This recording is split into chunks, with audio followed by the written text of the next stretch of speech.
स्वागत है दोस्तों आपको अपने YouTube चैनल डिफेंस स्टडी 3.0 पर। दोस्तों आज आप सभी के लिए साइंस का टॉप क्वेश्चन लेकर आए हैं।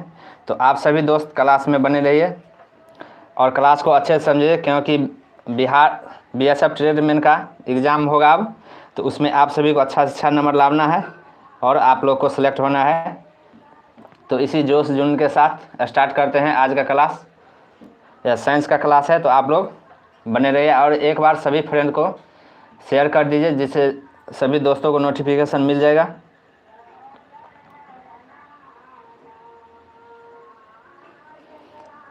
तो सभी दोस्तों को एक बार स्वागत है।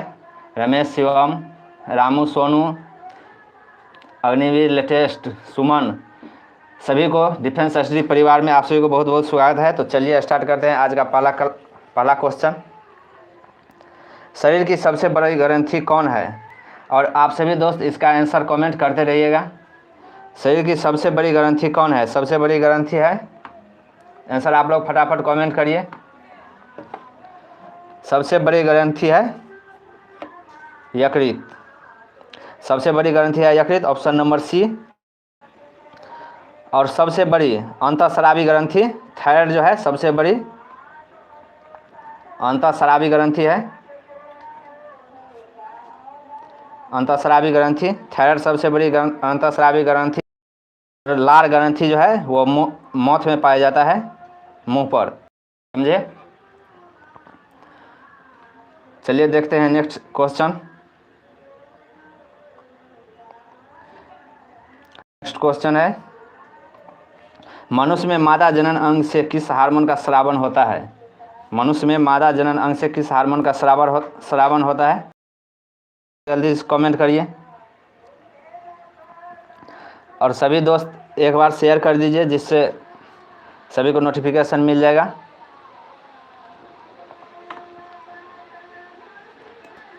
तो इसका answer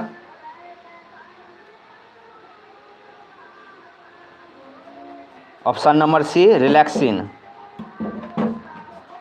option number C relaxin होगा। जो भी फ्रेंड ऑप्शन नंबर सी लगे हैं सबका सही है।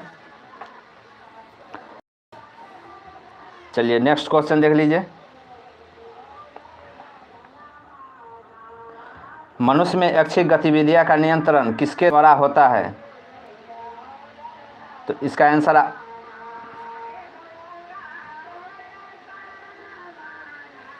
मनुष्य में ऐच्छिक गतियां, और सभी दोस्त फिजिकल हो रहा है और तैयारी अभी से शुरू कर दीजिए, जिससे आप लोग को एग्ज़ाम में कोई प्रॉब्लम ना हो और अच्छा से अच्छा नंबर लाना है। तो क्वेश्चन नंबर 3 का answer cerebrum. Option number question number 3 का आंसर हो जाएगा सेरिब्रम। सेरिब्रम कहाँ पाया जाता है? मस्तिष्क में पाया जाता है। इसे ही मस्तिष्क का सबसे बड़ा भाग होता है सेरिब्रम। ऑप्शन नंबर ए। जो भी फ्रेंड ऑप्शन है सबका सही है, ए होगा। चलिए नेक्स्ट क्वेश्चन देख लीजिए। नेक्स्ट क्वेश्चन है, शरीर का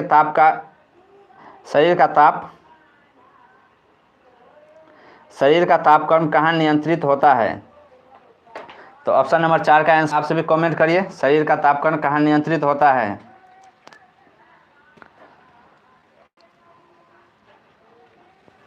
तो शरीर का तापक्रम कहाँ नियंत्रित होता है? Option number C, Ramesh,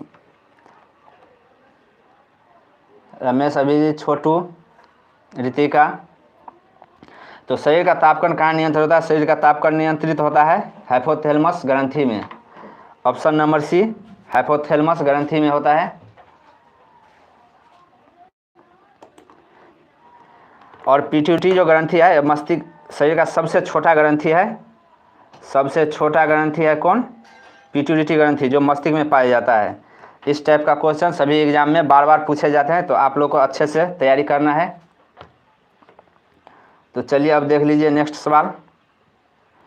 question number 5, amoeba में भोजन का अंतर्ग्रहण किसके द्वारा होता है? अमीबा में भोजन का अंतर्ग्रहण किसके द्वारा होता है? इसका आप लोग कमेंट करिए आंसर। क्लास का टाइम है 8:30 बजे से 8 PM पर क्लास सब दिन प्रतिदिन होता है। आज 8:30 बजे से है। तो अमीबा में भोजन का अंतर्ग्रहण होता है। ऑप्शन नंबर ए कुष्ठपाद। ऑप्शन नंबर ए कुष्ठपाद होगा। जो नंबर ए लगाए हैं सबका सही है। तो चलिए देखते हैं नेक्स्ट सवाल।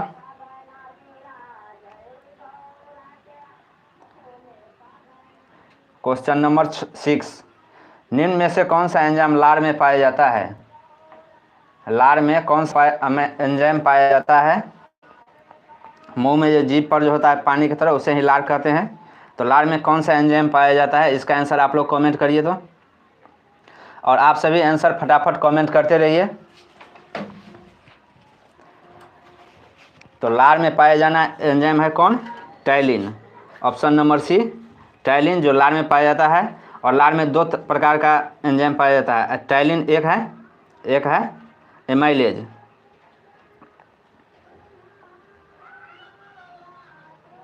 इमाइलेज और टैलिन दोनों एंजाइम लार में पाया जाता है। और ये क्वेश्चन बराबर पूछे जाते हैं एग्जाम में। ऑप्शन नंबर सी होगा।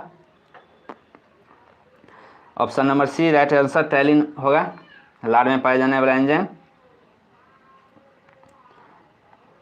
चलिए क्वेश्चन नंबर 7, वह प्रक्रिया जिसके द्वारा मनुष्य श्वास ग्रहण करता है तथा छोड़ता है वह क्या कहलाता है? वह कौन सा प्रक्रिया जिसमें मनुष्य सांस लेता है और छोड़ता है उसे क्या कहते हैं? तो इसका आंसर आप लोग तो कमेंट करिए फटाफट। सभी को गुड इवनिंग। सभी रीजनिंग का वीडियो सभी दोस्त एक बार चैनल को सब्सक्राइब कर लीजिए। मौसम कुमारी, सूरज। चलिए क्वेश्चन नंबर 7 का आंसर हो जाएगा श्वास होगा, जिसके द्वारा मनुष्य का सांस ग्रहण करता है और छोड़ता है श्वास होगा। Option number B right answer.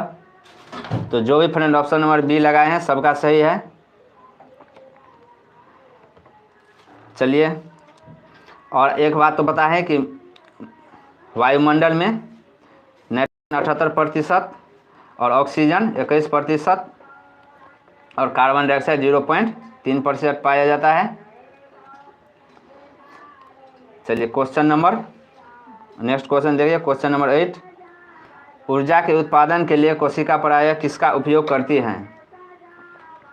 ऊर्जा के उत्पादन के लिए कोशिका किसका प्रयोग करता है? इसका आंसर आप लोग कमेंट करिए।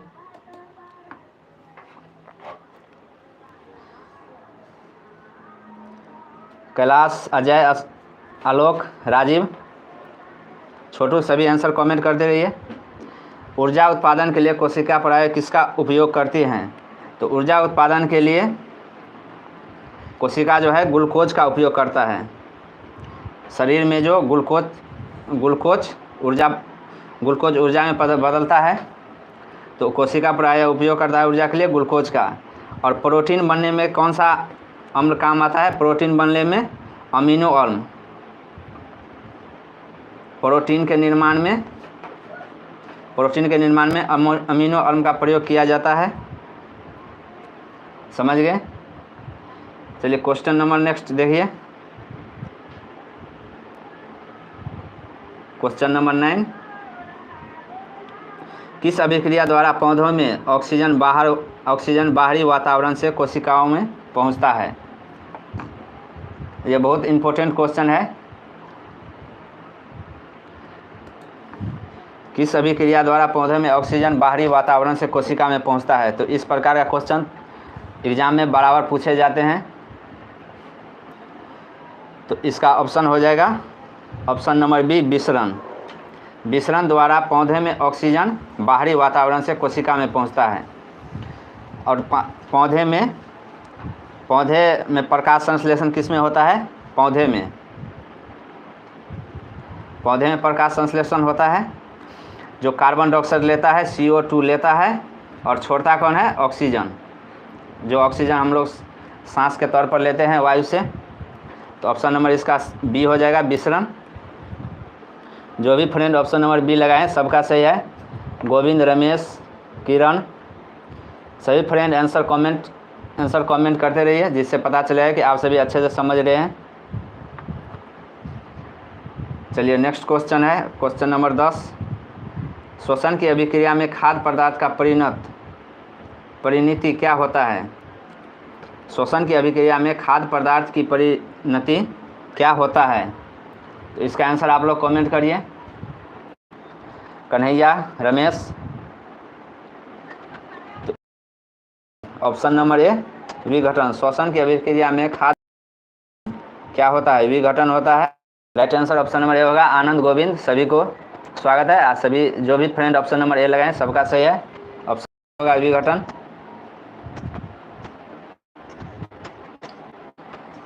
चलिए नेक्स्ट क्वेश्चन देख लीजिए। खाद्य हस्तांतरण का मुख्य रूप कौन सा होता है? खाद्य पदार्थ का पौधे में हस्तांतरण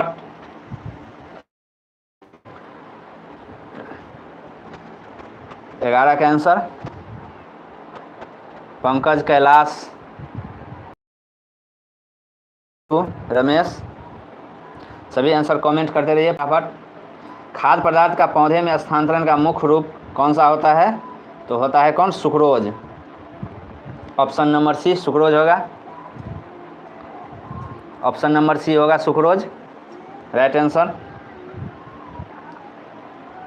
चलिए नेक्स्ट क्वेश्चन देख लीजिए। अब मोस्ट वीवीआई क्वेश्चन है, जो कोई भी एग्जाम हो उसमें बार बार पूछे जाते हैं कि एक स्वस्थ मनुष्य का रक्तचाप होता है, स्वस्थ मनुष्य का रक्तचाप कितना? तो आप लोग इसका आंसर कमेंट करें। इसका सभी को सही आना है।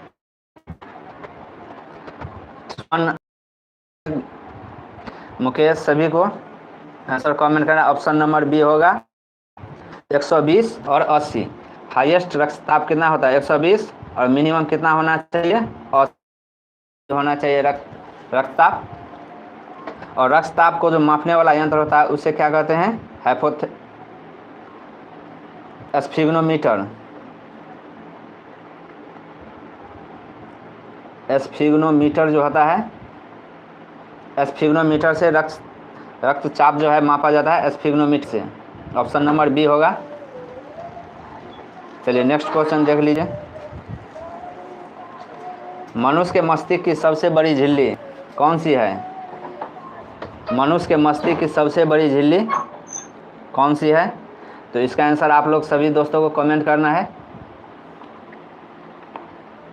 मनुष्य के मस्तिष्क की झिल्ली कौन सी होती है? चलिए सभी फ्रेंड कमेंट करिए फटाफट। ऑफिशियल सोनू, रंजन, प्रीतम, अभिषेक, सभी को आंसर कमेंट करना है। मनुष्य के मस्तिष्क की सबसे बड़ी बाहरी झिल्ली होता है कौन? ड्यूरामीटर। ड्यूरामीटर होता है। ऑप्शन नंबर सी को ड्यूरामीटर कहते हैं। तो जो भी फ्रेंड ऑप्शन नंबर सी लगाएं सबका सही है। 13 का सी। गोविंद, सरोज, सबका सही है। चलिए नेक्स्ट क्वेश्चन देख लीजिए। Question number 14। मनुष्य के सूंघने का नियंत्रण करता है, कोई भी मनुष्य जो है किसी चीज़ का सूंघता है तो उसका नियंत्रण कौन करता है? मनुष्य को सूंघने का नियंत्रण करता है धन पाली। Option B. तो जो भी फ्रेंड ऑप्शन नंबर बी लगाएं सबका सही है। और सभी फ्रेंड एक बार दीजिए और एक बार शेयर कर दीजिए, जिससे सभी दोस्तों को नोटिफिकेशन मिल जाएगा कि बायोलॉजी का क्लास चल रहा है, तो सभी जुड़ जाएगा एक बार। मनुष्य में बुद्धि एवं चतुराई का केंद्र होता है। जो मनुष्य में बुद्धि और चतुराई का केंद्र होता है, जिसमें उसका सोचने समझने का क्षमता होता है, उसे क्या कहते हैं? इसका आंसर कमेंट करिए। ऑप्शन नंबर क्वेश्चन नंबर 15 का आंसर कमेंट करिए। ऑप्शन नंबर सी प्रदीप, सभी का सही आंसर है। क्वेश्चन नंबर 15 का आंसर हो जाएगा option number C cerebrum. Cerebrum में मस्तिष्क को बुद्धि एवं चतुराई का केंद्र बोला जाता है। और हाइपोथैलेमस जो ग्रंथि है वो शरीर के ताप को जो शरीर के ताप के मात्रा को नियंत्रित करता है कौन?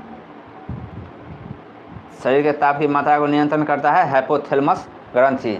और सेरेब्रम कौन है? सेरेब्रम है मस्तिष्क का सबसे बड़ा भाग जो है सेरेब्रम है, सबसे बड़ा मस्तिष्क का सबसे बड़ा भाग होता है सेरेब्रम। तो ये सब आप लोग को नोट करना है। मस्तिष्क का सबसे बड़ा भाग सेरेब्रम है। हाइपोथैलेमस शरीर के ताप को नियंत्रित करता है और सेरेब्रम जो है बुद्धि और चतुराई का केंद्र होता है। चलिए ऑप्शन सी सही है। क्वेश्चन नंबर 16, रक्त में ग्लूकोज की मात्रा का नियंत्रण रहता है। क्वेश्चन नंबर 16 का आंसर रक्त में ग्लूकोज की मात्रा का नियंत्रण रहता है।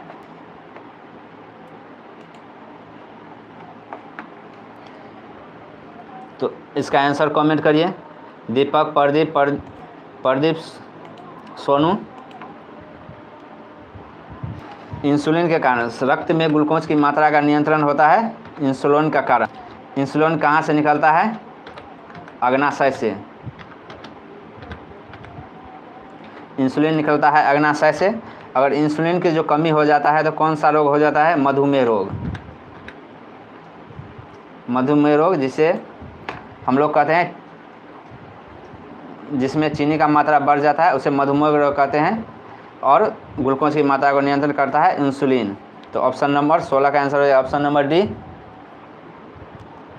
जो भी फ्रेंड ऑप्शन नंबर डी लगाएं सबका सही है। चलिए नेक्स्ट क्वेश्चन देख लीजिए।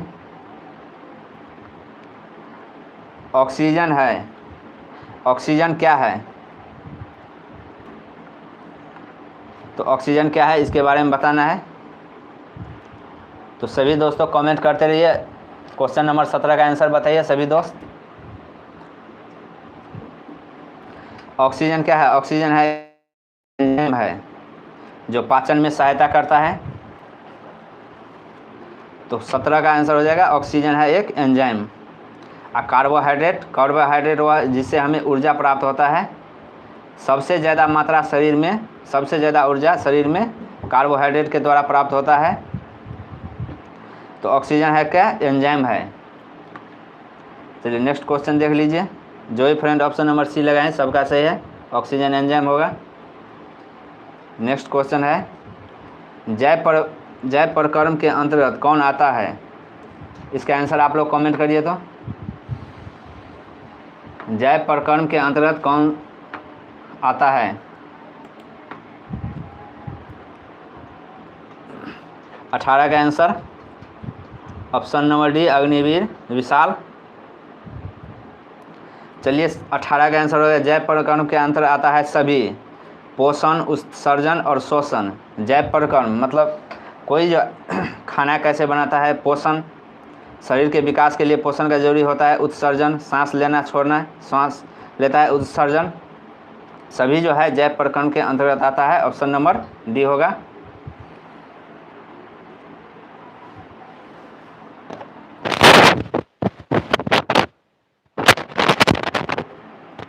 चलिए नेक्स्ट क्वेश्चन देख लीजिए। गोबर छत्ता किसके अंतर्गत आता है? गोबर छत्ता किसके अंतर्गत आता है? तो इसका आंसर आप सभी को कमेंट करना है। तो गोबर छत्ता किसके अंतर्गत आता है? रंजन, छोटू, पंकज, गोविंद। एक बार सभी फ्रेंड चैनल को शेयर कर दीजिए, वीडियो को शेयर कर दीजिए, जिससे सभी को नोटिफिकेशन मिल जाएगा। तो गोबर छत्ता आता है किसके अंतर्गत? मृतजीवी। ऑप्शन नंबर सी मृतजीवी के अंतर्गत आता है गोबर छत्ता। परजीवी कहते हैं जो दूसरे जीव पर आश्रित हो उसे परजीवी कहते हैं। परजीवी मतलब परजीवी, दूसरे जीव पर आश्रित होता है उसे परजीवी कहते हैं। स्वपोषी जो स्वयं भोजन बनाता है, जैसे पेड़ पौधे क्या हो गया? स्वपोषी। परजीवी हो गया दूसरे जीव पर हो, जैसे बकरी, भैंस, ये सब कौन है? परजीवी है। जो दूसरे जीव पर आश्रित हो तो शेर, ये सब परजीवी है। तो 19 का आंसर हो जाएगा ऑप्शन नंबर सी। जो भी फ्रेंड ऑप्शन नंबर सी लगाए हैं सबका सही होगा। चलिए नेक्स्ट क्वेश्चन देख लीजिए। वायुमंडल में सामान्यतः CO2 पाया जाता है। वायुमंडल में CO2 का मात्रा कितना पाया जाता है, इसका आंसर आप लोग कमेंट करिए। और इस टाइप का क्वेश्चन जो है मोस्ट इम्पोर्टेंट क्वेश्चन है, जो कोई भी एग्ज़ाम हो उसमें बराबर पूछे जाते हैं। तो इसका आंसर आप सभी दोस्तों को कमेंट करना है, ऑप्शन नंबर डी। चलिए, इसका आंसर सभी को सही है, option number D right answer होगा, 3%।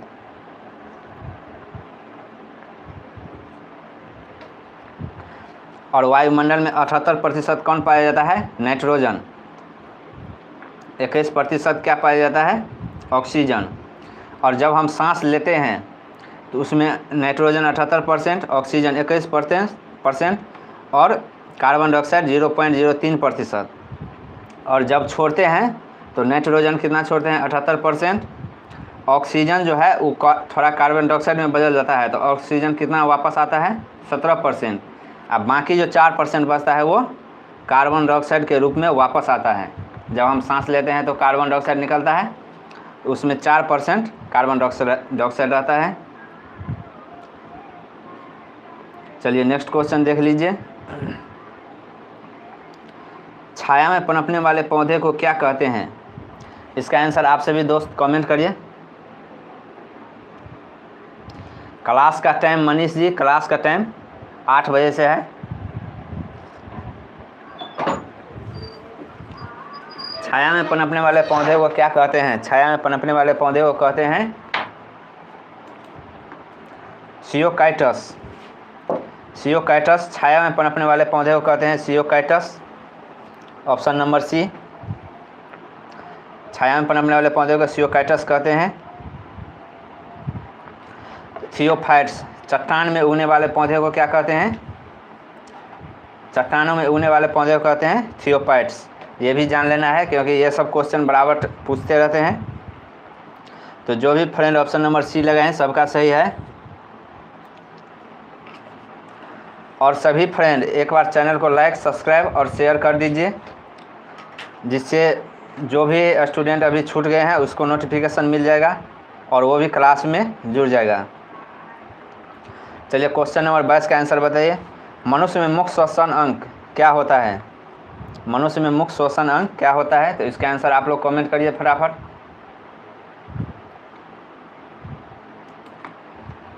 मनुष्य में मुख्य श्वसन अंग होता है फेफड़ा। जब हम सांस लेते हैं तो फेफड़े के द्वारा ही पूरा शरीर में जाता है और फिर वापस आ जाता है। तो मनुष्य में श्वसन का मुख्य अंग है फेफड़ा, ऑप्शन नंबर ए। प्रदीप, प्रीतम, सभी को सही आंसर है। जो भी फ्रेंड ऑप्शन नंबर ए लगाएं सबका सही है, ए आंसर होगा। नेक्स्ट क्वेश्चन देख लीजिए।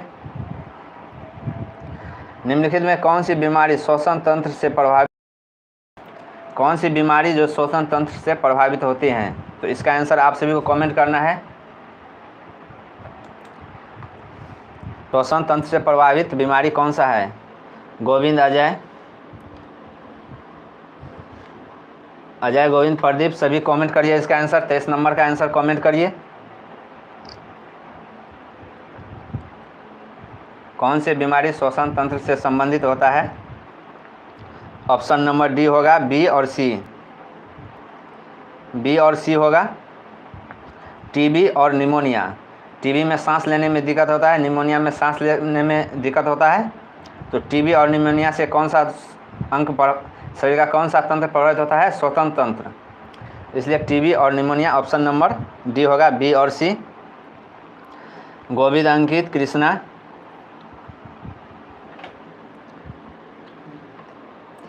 कृष्णा सभी का नाम लिया जाता है। सभी आप लोग कमेंट करते रहिए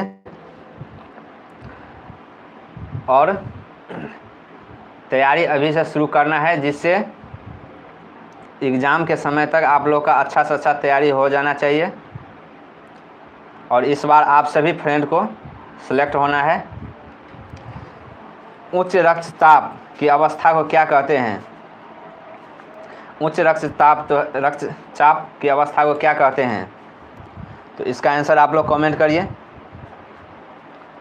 उच्च रक्तचाप की अवस्था को कहते हैं हाइपरटेंशन, ऑप्शन नंबर ए। जो भी फ्रेंड ऑप्शन नंबर ए लगाएं सबका सही है। संदीप, छोटू, प्रदीप सभी का सही है। हाइपरटेंशन रक्तचाप जब उच्च हो जाता है उस अवस्था को कहते हैं hypertension. Option number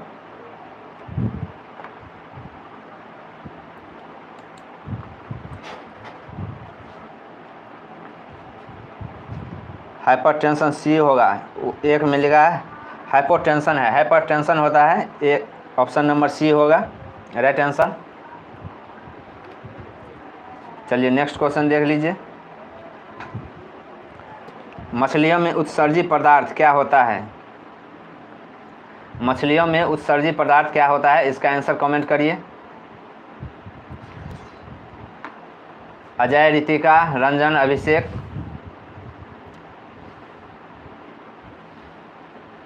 Pradeep, Krishna, सभी को स्वागत है। मछलियों में उत्सर्जी पदार्थ होता है अमोनिया। क्या होता है? अमोनिया होता है। मछलियों में उत्सर्जित पदार्थ होता है ammonia. Option number D right answer. Rajiv, Chhotu, Preeti, option number D होगा, अमोनिया आंसर होगा। चलिए नेक्स्ट क्वेश्चन देख लीजिए। पौधे में आवश्यकता से अधिक जल किस प्रक्रिया द्वारा बाहर निकल जाता है? तो इसका आंसर आप सभी को कमेंट करना है फटाफट। पौधे में आवश्यकता से अधिक जल किस प्रक्रिया द्वारा बाहर निकल जाता है?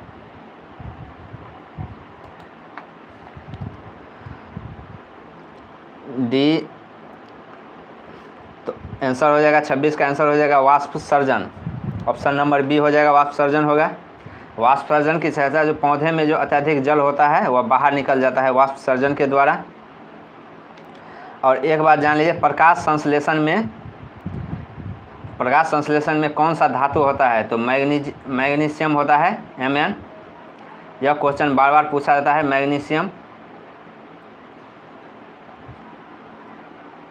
मैग्नीशियम धातु प्रकाश संश्लेषण में भाग लेता है।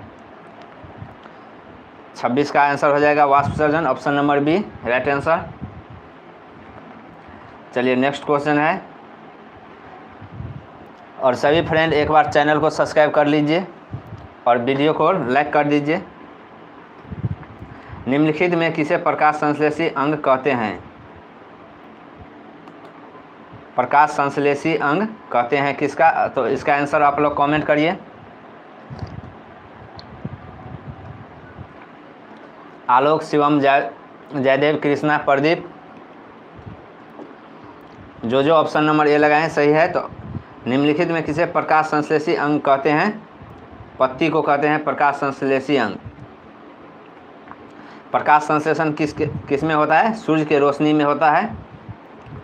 और सूर्य के रोशनी में क्या रहता है? पत्ती रहता है। तो पत्ती ही प्रकाश, पौधे का भोजन कौन बनाता है? तो पत्ती बनाता है प्रकाश संश्लेषण के द्वारा।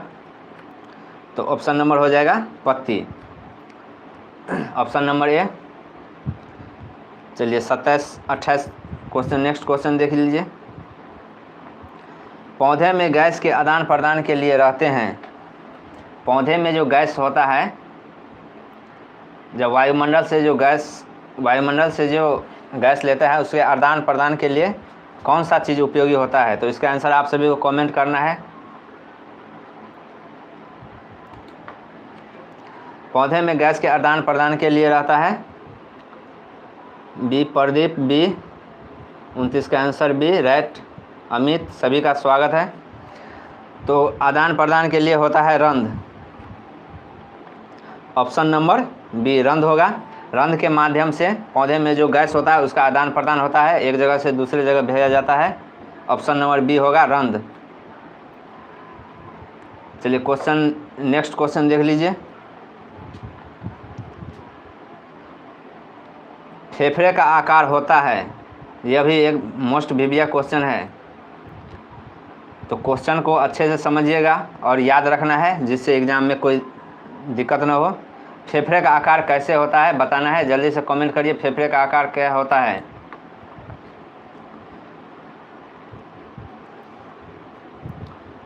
रितिका, चंदन, अमित, ऑप्शन नंबर सी ठीक है। जो भी सी लगाए सबका सही है। फेफड़े का आकार होता है शंकुआकार। फेफड़ा जो होता है शंकु के तरफ बना होता है, शंकु ऐसे होता है। तो इसका फेफड़े का आकार होता है शंकुआकार, शंकुआकार की तरह होता है फेफड़े का आकार।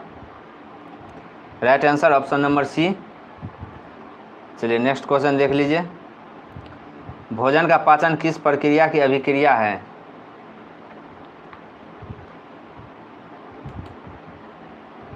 भोजन का पाचन किस प्रक्रिया का अभिक्रिया है? इसका आंसर आप सभी को कमेंट करना है। देखिए अभी टेस्ट चल भी रहा है और किसी किसी का फाइनल भी हो रहा है, तो फिजिकल के साथ साथ रिटन एग्ज़ाम का भी तैयारी करना है। तो भोजन का पाचन किस अभिक्रिया से होता है? उपचयन के माध्यम से। किसके माध्यम से होता है? उपचयन के माध्यम से होता है भोजन के पाचन, उपचयन के माध्यम से होता है। ऑप्शन नंबर ए होगा। जो भी फ्रेंड ऑप्शन नंबर ए लगाएं सबका सही है। और सभी दोस्त एक बार चैनल को सब्सक्राइब कर लीजिए और बेल आइकन को दबा दीजिए, जिससे जब भी क्लास कराया जाएगा तो आप सभी को नोटिफिकेशन मिलता रहेगा। चलिए क्वेश्चन नंबर 31। क्वेश्चन नंबर 31 का है, हार्मोन शब्द का नामकरण किसने किया था? हार्मोन का नामकरण किसने किया था? इसका आंसर आप लोग को बताना है। और ये जो नामकरण वाला जो क्वेश्चन है यह बराबर पूछे जाते हैं कि इसका खोज किसने किया है। तो हार्मोन शब्द का नामकरण किसने दिया है, इसका आंसर आप लोग कमेंट करिए। प्रदीप, आनंद, छोटू, निराला। तो हार्मोन शब्द का खोज किया है Bayliss and Starling. Bayliss and Starling ने हार्मोन शब्द का खोज किया है। ऑप्शन नंबर सी होगा राइट आंसर। जो भी फ्रेंड सी लगाएं सबका सही है। तो चलिए देखते हैं नेक्स्ट क्वेश्चन। नेक्स्ट क्वेश्चन है, पृथ्वीकरण का नियम किसने दिया था? पृथ्वीकरण का नियम किसने दिया था? पृथक्करण का नियम किसने दिया था? इसका आंसर बताना है। पृथक्करण का आंसर है ऑप्शन नंबर सी, अभिषेक, राज, असम, जो छोटू, विशाल, आनंद। तो पृथक्करण का नियम दिया है मेंडल, जो आनुवांशिकता का खोज भी किया है। यही आनुवांशिकता का खोज किया है, आनुवांशिकता का खोज किया है मेंडल।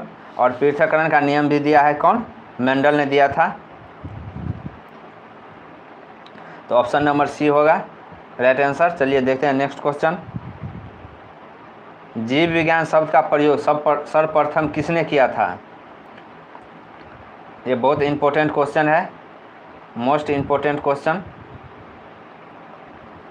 जीव विज्ञान शब्द का प्रयोग सर्वप्रथम किसने किया था? इसका आंसर आप लोग कमेंट करिए।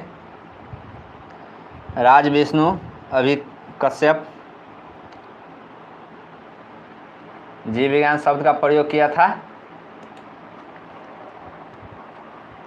लाइमार्क और ट्रेवेनस ने। लाइमार्क और ट्रेवेनस ने जीव विज्ञान शब्द का प्रयोग किया था। और जीव विज्ञान का पिता का, जंतु विज्ञान का पिता किसे कहता है? अरस्तु को कहते हैं। जंतु विज्ञान का पिता कहते हैं,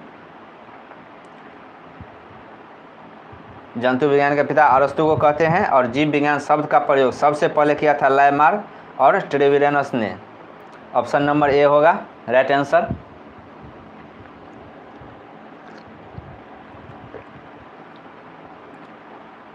चलिए नेक्स्ट क्वेश्चन देख लीजिए। जीव विज्ञान के जनक के नाम से जाने जाते हैं। जीव विज्ञान के जनक कौन है? तो इसका आंसर आप सभी को कमेंट करना है। जीव विज्ञान का जनक कौन है?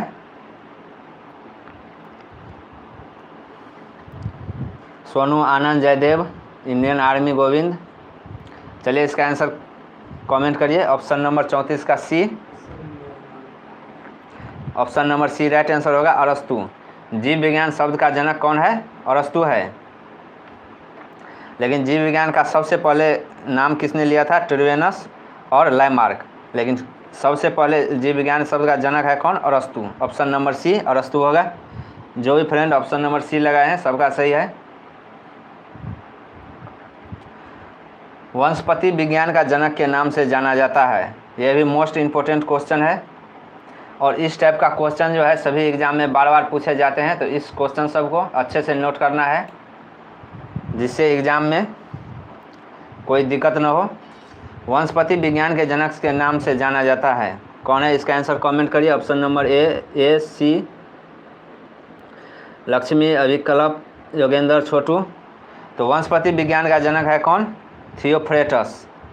ऑप्शन नंबर ए होगा थियोफ्रेटस राइट आंसर। जितने भी ए आंसर लगाए हैं सबका सही है। इसी तरह तैयारी बराबर करना है जिससे इस बार सिलेक्शन लेना है आप सभी दोस्तों को। 35 का ऑप्शन नंबर ए होगा। बॉटनी शब्द का उत्पत्ति किस भाषा के शब्द से हुआ है?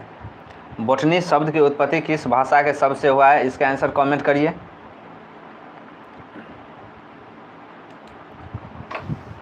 बॉटनी शब्द जिसमें बायोलॉजी है, बॉटनी शब्द का उत्पत्ति हुआ है किससे? ग्रीक से। ऑप्शन नंबर ए होगा ग्रीक। किशन मौर्य सही आंसर है।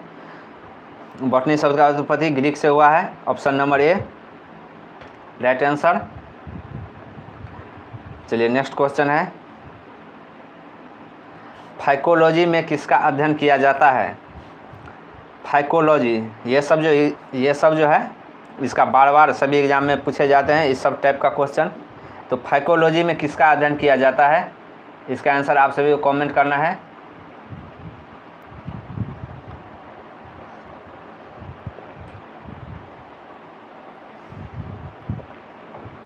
फाइकोलॉजी में अध्ययन किया जाता है किसका? शैवाल का। ऑप्शन नंबर बी होगा। ऑप्शन नंबर बी शैवाल होगा। फाइकोलॉजी का अध्ययन शैवाल है। ऑप्शन नंबर बी होगा।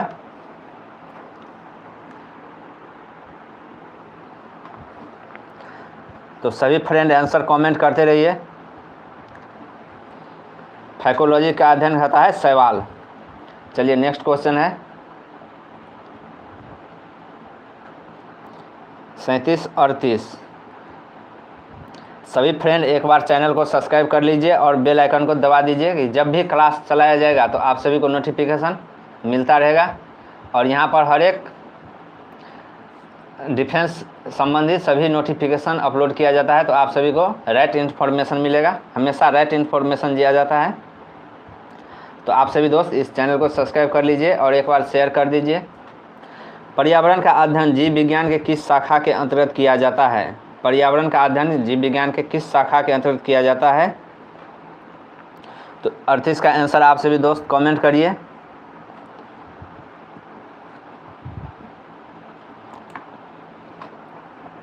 Option number B. चलिए आंसर है पर्यावरण का अध्ययन जीव विज्ञान के किस शाखा के अंतर्गत किया जाता है? परिस्थिति के अंतर्गत। परिस्थिति के अंतर्गत पर्यावरण का अध्ययन किया जाता है। पर्यावरण में जीव और पेड़ पौधा दोनों एक साथ आ जाता है, इसलिए परिस्थितिकी में पर्यावरण का अध्ययन किया जाता है। Option number D right answer होगा। चलिए देखते हैं नेक्स्ट क्वेश्चन। डेंड्रोलॉजी का संबंध है। डेंड्रोलॉजी का संबंध किससे है? इसका आंसर कमेंट करना है आप सभी को जल्दी जल्दी। प्रीति, किशन, विशाल, प्रदीप सभी आंसर कमेंट करते रहिए जिससे आप लोग को भी अनुभव होगा कि हाँ हमारा कितना सही हो रहा है और कितना गलत हो रहा है। डेंड्रोलॉजी किसका अध्ययन है? डेंड्रोलॉजी का संबंध किससे है? इसका आंसर कमेंट करिए। तो ऑप्शन नंबर डेंड्रोलॉजी संबंधित है झाड़ियों का अध्ययन। ऑप्शन नंबर सी झाड़ियों के अध्ययन को क्या कहते हैं? डेंड्रोलॉजी। ऑप्शन नंबर सी होगा। विशाल, लोधी, अभिषेक सभी का सही है। ऑप्शन नंबर सी होगा आंसर। चलिए नेक्स्ट क्वेश्चन है, पुष्पों का अध्ययन कहलाता है। ये जो पुष्पों का अध्ययन, झाड़ियों का अध्ययन, ये सब जो है बराबर पूछे जाते हैं, तो इस सब को अच्छे से समझना है और बार बार रिवीजन करना है आप सभी को। तो पुष्पों का अध्ययन क्या कहते हैं? कमेंट करिए इसका फटाफट। Option number Indian army Pradeep. C Amit Kumar. पुष्पों का अध्ययन होता है एंथोलॉजी। एंथोलॉजी, पुष्पों का अध्ययन होता है एंथोलॉजी। ऑप्शन नंबर सी। जो भी सी आंसर लगाए सबका सही है, पुष्पों का अध्ययन एंथोलॉजी होता है। चलिए नेक्स्ट क्वेश्चन है, वनस्पति संवर्धन से संबंधित विज्ञान की शाखा को कहते हैं। वनस्पति संवर्धन से संबंधित विज्ञान की शाखा को कहते हैं, क्या कहते हैं? इसका आंसर आप सभी कमेंट करिए। अभिषेक, अंकित, पंकज। वनस्पति संवर्धन से संबंधित विज्ञान की शाखा को क्या कहते हैं? हॉर्टिकल्चर। इसका आंसर हो जाएगा हॉर्टिकल्चर। ऑप्शन नंबर बी, 41 का ऑप्शन नंबर बी हो जाएगा। बेबी, लक्ष्मी, सबका आंसर कमेंट करते रहिए आप सभी। ऑप्शन नंबर बी होगा हॉर्टिकल्चर, राइट आंसर। चलिए नेक्स्ट क्वेश्चन, स्पर्मोलॉजी में किसका अध्ययन किया जाता है? स्पर्मोलॉजी में किसका अध्ययन किया जाता है? इसका आंसर कमेंट करिए। अभिषेक, पंचक, कृष्णा, विकास।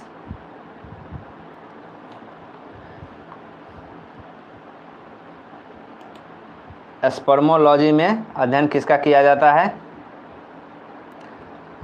सोनी, आलोक, बेबी, लक्ष्मी, सोनू, सौरभ। तो स्पर्मोलॉजी में अध्ययन किया जाता है बीज का। स्पर्मोलॉजी का अध्ययन किया जाता है किसमें? बीज का अध्ययन किया जाता है स्पर्मोलॉजी में। Option number B right answer होगा। बी जितना भी लगा है सबका सही है। चलिए नेक्स्ट क्वेश्चन देख लीजिए, एग्रेस्टोलॉजी में किसका अध्ययन किया जाता है? एग्रेस्टोलॉजी में किसका अध्ययन किया जाता है? तो इसका आंसर कमेंट करिए आप सभी। एग्रेस्टोलॉजी में छोटू, राजीव, अग्निवीर, सोनू, रानी, सौरभ। एग्रेस्टोलॉजी में किसका अध्ययन किया जाता है? घास का। ऑप्शन नंबर ए होगा, एग्रेस्टोलॉजी में घास का अध्ययन किया जाता है। फलों का अध्ययन किस में किया जाता है? पोमोलॉजी में। पोमोलॉजी में फल का अध्ययन किया जाता है, एग्रेस्टोलॉजी में घास का अध्ययन। ऑप्शन नंबर ए होगा। जो भी राइट आंसर ए लगाए हैं सबका आंसर सही है। नेक्स्ट क्वेश्चन, और सभी दोस्त एक बार चैनल को सब्सक्राइब कर लीजिए और वीडियो को लाइक कर दीजिए।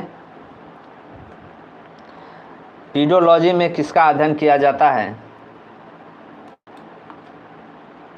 पीडोलॉजी में किसका अध्ययन किया जाता है? ये भी वीवीआई क्वेश्चन है। चलिए 44 का आंसर आप सभी कमेंट करिए फटाफट।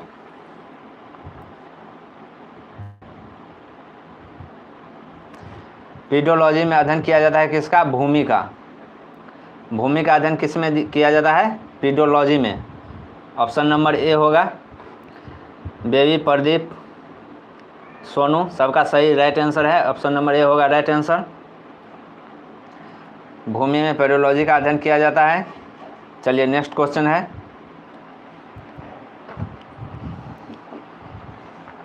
पौधे का नाम देने वाले विज्ञान कहलाता है। पौधे का नाम देने वाले विज्ञान को क्या कहते हैं? पौधे का नाम देने वाले विज्ञान को कहते हैं क्या? ऑप्शन नंबर, आंसर कमेंट करिए आप सभी। पौधे का नाम देने वाले विज्ञान को कहलाता है वर्गीकी। तो वर्गीकरण का पिता किसे कहते हैं? पौधे का नामकरण देता है वर्गीकी, और वर्गीकरण का पिता कहते हैं कैरोलस लिनियस को। कैलोरस लिनियस को, कैलोरस लिनियस को वर्गीकरण का पिता कहते हैं। और ये क्वेश्चन बार बार पूछे जाते हैं कि वर्गीकरण का पिता किसे कहते हैं? कैरोलस लिनियस को कहते हैं। पौधे का नामकरण नाम देने वाला विज्ञान है वर्गीकी। Option number B. चलिए नेक्स्ट क्वेश्चन देख लीजिए, डायनमो से किस प्रकार का धारा प्राप्त किया जाता है? डायनमो से किस प्रकार का धारा प्राप्त किया जाता है, इसका आंसर कमेंट करिए तो आप सभी। ये फिजिक्स का क्वेश्चन है और इस टाइप का जो क्वेश्चन है जो बार बार एग्जाम में पूछ, किस प्रकार का धारा प्राप्त किया जाता है, ऑप्शन नंबर बी सी, इसका आंसर हो जाएगा।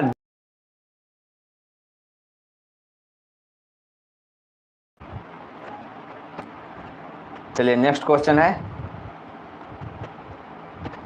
व्यावसायिक मोटर में किस प्रकार के चुंबक का प्रयोग किया जाता है, व्यावसायिक मोटर में किस प्रकार के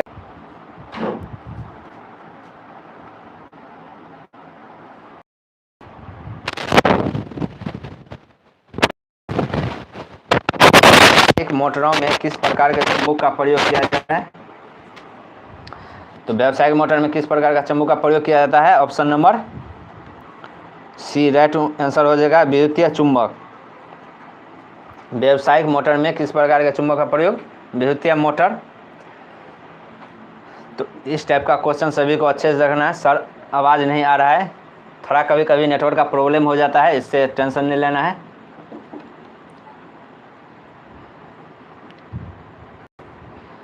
चलिए व्यावसायिक मोटर में किस प्रकार का चुंबक का प्रयोग किया जाता है, विद्युतीय चुंबक।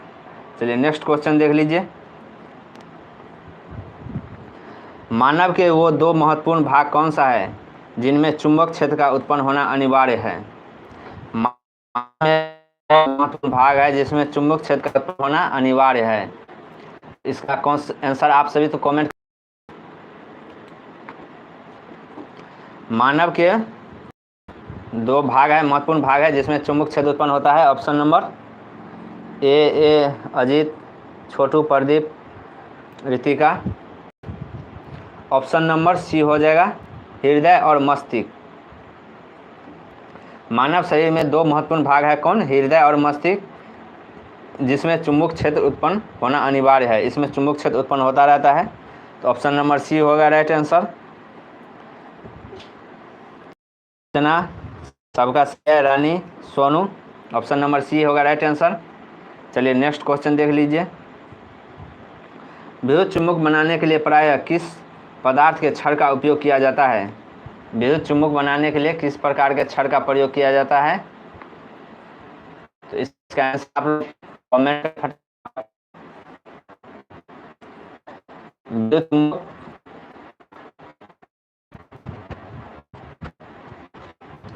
विद्युत चुंबक बनाने के लिए किसका प्रयोग किया जाता है, नर्म लोहा का। और नर्म लोहे से कौन सा चुंबक बनता है, अस्थायी चुंबक। अस्थायी चुंबक बनता है नर्म लोहे से, और इस्पात से बनता है अस्थायी चुंबक। यह एग्जाम में बार बार पूछा जाता है कि अस्थायी चुंबक किस लोहा से बनता है, तो नर्म लोहे से अस्थायी चुंबक, और इस्पात से लोहा, कोबाल्ट और निकेल से अस्थायी चुंबक बनता है। बनाने के लिए प्रयोग किए जाने वाला छड़ है नर्म लोहा, option number B right answer. चलिए क्वेश्चन नंबर 50 आंसर आप सभी फटाफट कमेंट करिएगा। विद्युत चुम्बकीय प्रेरण की खोज किसने किया था, विद्युत चुम्बकीय प्रेरण की खोज किसने किया था, इसका है विद्युत चुम्बकीय प्रेरण का खोज फैराडे ने किया था। विद्युत चुम्बक प्रेरण का खोज किसने किया, फैराडे ने, ऑप्शन नंबर सी। जो भी फ्रेंड ऑप्शन नंबर सी लगाएं सबका सही है, ऑप्शन नंबर सी होगा, फैराडे ने विद्युत चुम्बकीय प्रेरण का खोज किया था। चलिए सभी फ्रेंड का सही आंसर है ऑप्शन नंबर सी। चलिए क्वेश्चन नंबर 11 51, नाभिकीय ऊर्जा प्राप्त करने हेतु आवश्यक है, नाभिकीय ऊर्जा प्राप्त करने हेतु आवश्यक क्या है, तो नाभिकीय ऊर्जा किससे प्राप्त होता है, उसमें ईंधन में किस चीज़ का उपयोग किया जाता है, इसका कमेंट करिए आप लोग फटाफट। नाभिक ऊर्जा में किसका प्रयोग किया जाता है, प्रदीप, ऑप्शन नंबर सी ए।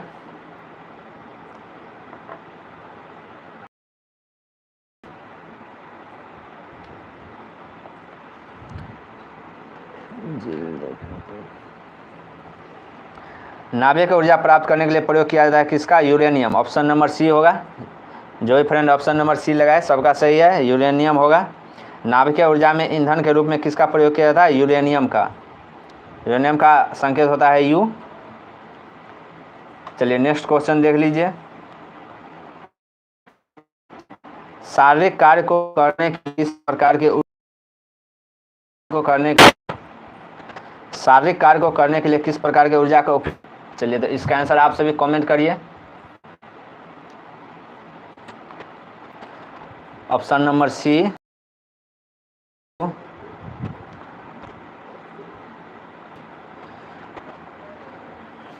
चलिए शारीरिक ऊर्जा के लिए किस प्रकार के कार्य का उपयोग किया जाता है। पेशीय ऊर्जा। पेशीय ऊर्जा के उपयोग किया जाता है। शारीरिक कार्य करने के लिए पेशीय ऊर्जा का प्रयोग किया जाता है। उससे प्राप्त जो ऊर्जा होता है उसे सौर ऊर्जा कहते हैं।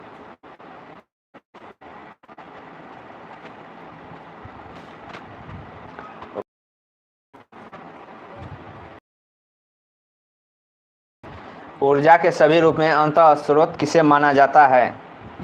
इसका आंसर कमेंट करना है आप सभी को। ऊर्जा के सभी रूप में अंतः स्रोत किसे माना जाता है। सूर्य को, क्योंकि सबसे ज़्यादा ऊर्जा किससे प्राप्त होता है। सूर्य से। सबसे ज़्यादा सूर्य से ऊर्जा प्राप्त होता है। ऑप्शन नंबर डी होगा, सूर्य से। तो जो भी फ्रेंड ऑप्शन नंबर डी लगाएं सबका सही है।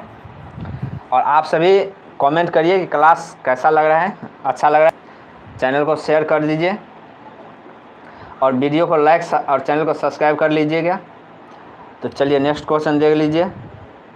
इसमें कौन सा नवीनीकरणीय ऊर्जा का स्रोत है। इस टाइप का जो क्वेश्चन है नवीनीकरणीय और अनवीनीकरणीय, इस टाइप का क्वेश्चन बराबर पूछे जाते हैं। तो कौन नवीनीकरणीय ऊर्जा का स्रोत है, इसका आंसर कमेंट करना है आप सभी को।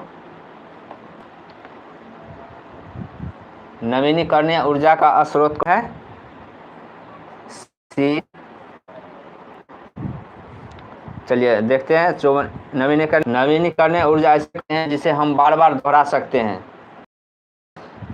सौर ऊर्जा हो गया, पवन ऊर्जा हो गया, भूतापीय ऊर्जा, ये सब क्या है। सौर ऊर्जा है जिसे हम बार बार उपयोग करते हैं। नवीनीकरणीय ऊर्जा कौन होता है। कोयला जैसे होता है। तो ये सब हो गया अनवीनीय ऊर्जा। और सौर ऊर्जा हो गई बी, सौर ऊर्जा होगा ऑप्शन नंबर बी। चलिए नेक्स्ट क्वेश्चन देख लीजिए।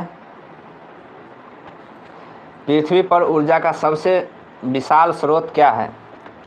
पृथ्वी पर ऊर्जा का सबसे विशाल स्रोत क्या है, इसका कमेंट आप सभी को करना है।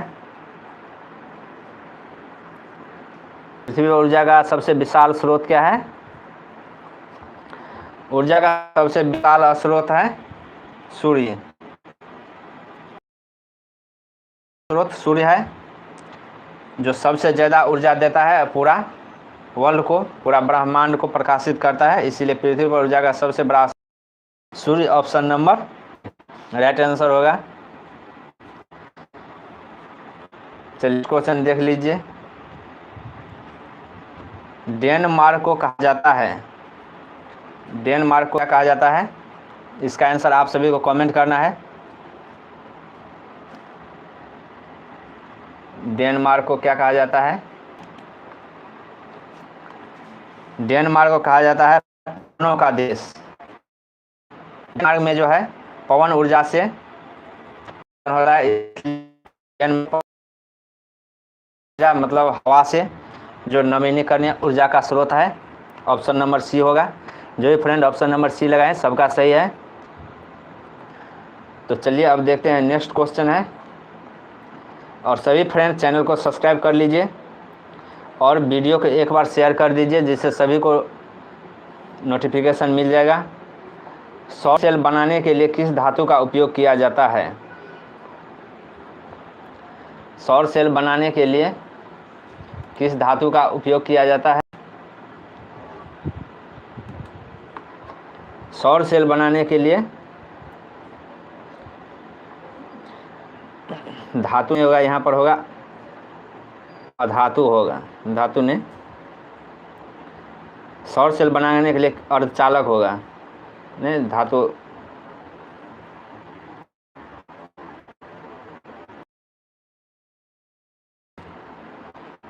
सौर सेल बनाने के धातु का उपयोग किया जाता है। सौर सेल बनाने के लिए सिलिकॉन का उपयोग किया जाता है।